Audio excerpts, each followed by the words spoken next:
Улуу эпоста Манастын аялы Каныкей кыр кууз кызы менен Айкөлгө кандагай тиккен айтылат.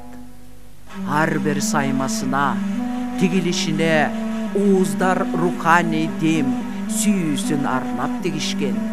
Көкөтайдын ашында дагы бир кыргыздын баатыры Кошой Жолой балбан менен күрөшө турган болот. Бирок күрөшкө чыгууга ага кандагай табылбайт.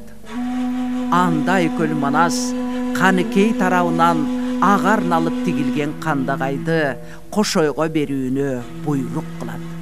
Тилекке каршы ал да Алп Кошойго тар келет. Жакшылап караган соң кандагайдын капталындагы тигилишинде акылман Каныкей кандагайды кеңейтүүгө ылайыктап тиккени байкалат. Капталдагы тигилишти сөккөндөн кийин кандагай Кошойго туура келет. Анда Кошой Каныкейди жанына чакырып, алакан жайып батасын берди.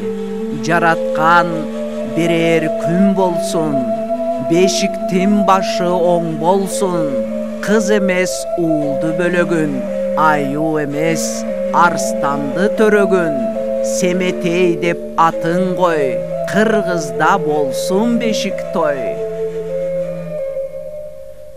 Ошентип Каныкей уул төрөдү.